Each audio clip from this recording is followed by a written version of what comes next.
আসসালামু আলাইকুম, শুভ সকাল। সবাই কেমন আছেন? আশা করি ভালো আছেন। এই যে পাগল পাগল আইসা দাঁড়াইছে সকাল সকাল। দেখেন, সকাল সকাল ফকির নিয়ে কি করে।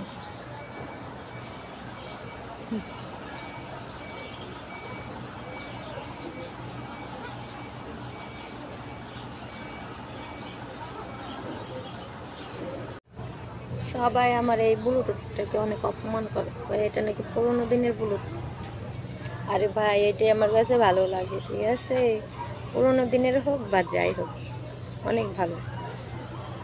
এটা না হলেও 2 থেকে 3 বছর ভালো করে যত্ন করে রাখলে 4-5 বছর ভালো চলে, ঠিক আছে? আর আমার এটাই ভালো লাগে, ছোটোগুলো আমি কানে নিতে পারি না। তো এটা কানে দিয়ে আমি যখন লাইভে যাই, সবাই আমার একটু অপমান করে, বলে এটা পুরোনো দিনের ব্লুটুথ, চেঞ্জ করো চেঞ্জ করো। আমার কাছে এটাই ভালো। প্রবাসীদের কষ্ট কেউ বোঝে না, শুধু বোঝে মোবাইলটা। মোবাইলটা ছাড়া প্রবাসীরা একদম অচল। বোঝে ফ্যামিলিরা মাস শেষে সারা মাস খবর নিলে যখন যখন পাওয়ার সময় হবে তখন ফ্যামিলিরা করবে। 3-4বার কল দিবে, কী করো, খাইছো, কেমন আছো। আগেই ভালো ছিল, যখন ইনকাম না করতাম, যখন ইনকাম করা শুরু করছি ফ্যামিলির কাছে বোঝা হয়ে গেছে। কিসের জন্য যে বিদেশে আসলাম, সবার কাছে পর হয়ে গেলাম। সারা মাস কষ্ট করি আমরা, আর মাস শেষে হিসাব করে তারা। 1 মাস যদি কম টাকা দেই, বেতন পাইয়া কী করি? আগে এই প্রশ্নটা করো। আর নিজের টাকা নিজে ভালো করে খরচ করতে পারি না, হিসাব দিতে হয় বাড়ির মানুষের কাছে। 1 মাস যদি কম টাকা দিয়ে হয়, তাহলে বাড়ির সবাই অপমান। আর যদি 1 মাস টাকা না দেওয়া হয়, তাহলে তো কথাই নাই ভাই। ফোন তো দিবেই না, কথার ধরনও চেঞ্জ হয়ে যাইবে। বিদেশে আসছি মানে বোঝা হয়ে গেছে, না আসাটাই ভালো ছিল।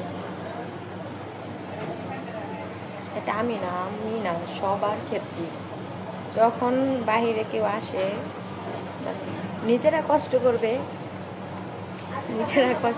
অথচ নিজেরা মন মতো টাকা খরচ করতে পারবে না, কিছু করতে পারবে না, হিসাবটা বাড়িতে দিতে হবে। দিন শেষে কি, 6 বছর 7 বছর থাকার পরে বাড়িতে যেয়ে দেখা যায় 1 টাকাও নেই, নিজের জন্য 1টা টাকাও থাকে না। 6টা বছর পার করে দিলাম,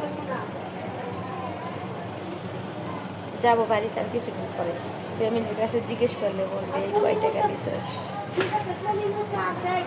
আসসালামু আলাইকুম, শুভ সকাল। সবাই কেমন আছেন? আশা করি ভালো আছেন। দুঃখের একটা বিষয়, যখন ডিউটি থাকে তখন ঘুম থেকে উঠতে মন চায় না, আর যখন ডিউটি না থাকে সকাল সকাল ঘুম থেকে উঠতে কি একটা অবস্থা। তো যাই হোক, সবাই কেমন আছেন? আশা করি ভালো আছেন। তো আজকে একটা কথা বলবো সবাইকে।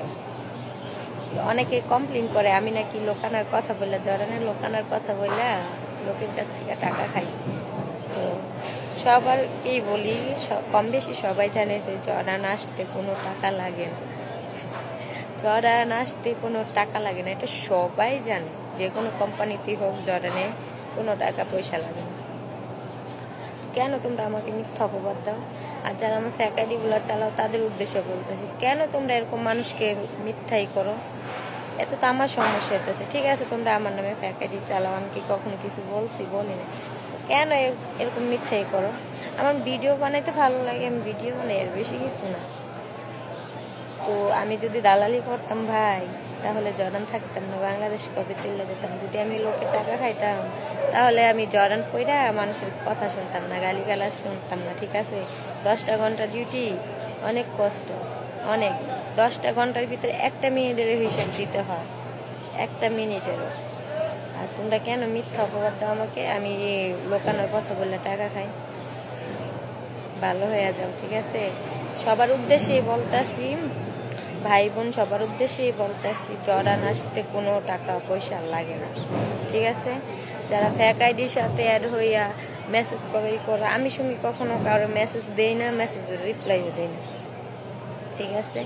তো ফেক আইডির সাথে তোমরা কি করো না করো আমার দেখার দরকার নাই। তো আমি আবারও বলতেছি, জর্ডান আসতে কোনো টাকা পয়সা লাগে না, একদম ফ্রি। Bye bye.